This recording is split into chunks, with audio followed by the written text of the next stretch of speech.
Uyabona, ngisho ukuthi nge-30 zakaJuni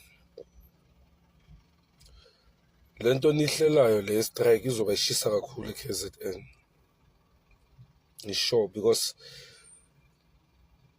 ama-leaders akhona vele abuya khona eKZN, so nginosho ukuthi izoba sishisa kakhulu eKZN.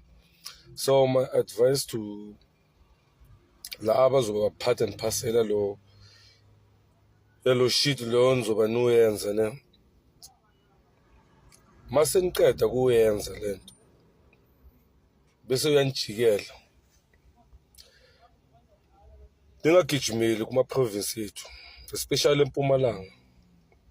Ningazi eMpumalanga nithi hey uthi ngiye eMpumalanga bathi kuyaqashwa ini mase umoshe umnotho weprovince yakho, ungagijimeli kulamanye ama-province. Hlala kuleyo province, angisho uyalungisa. So uma ubaqosha labantu, then it means kuzohlaleka, ngoba kusho ukuthi akuhlaleki manje njengoba khona. So ningazi kulamanye ama-province. Ngiposta le video because ngifuna ukuthi ihlale la ku-social media, kuthi mhla senikakeka sesinikhombe ukuthi asasho ukuthi lento le izoyenzeka.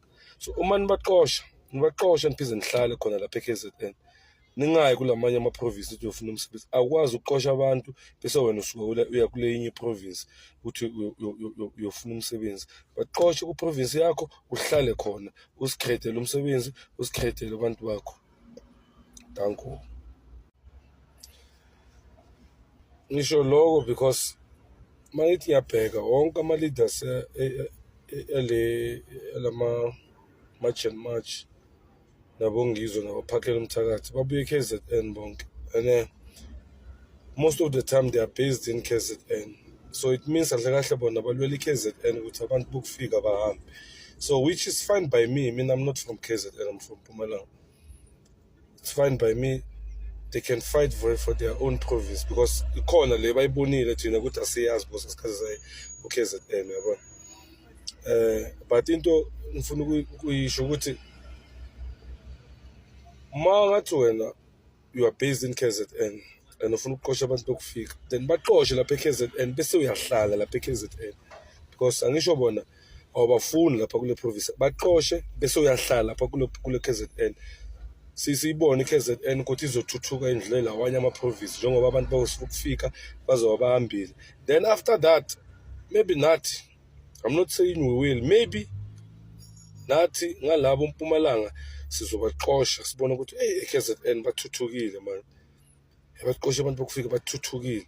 Senathi maybe sizozama ukubaqosha sithi madoda eKZN baniqoshile ba-right ngempilo, othi nathi sesiniqoshe nathi. So abasenzele example, because njengoba sisho every day ayikho lento le izoyenzeka. Yabona, after 30 June ngeke utshele ngomuntu, you'll just feel it.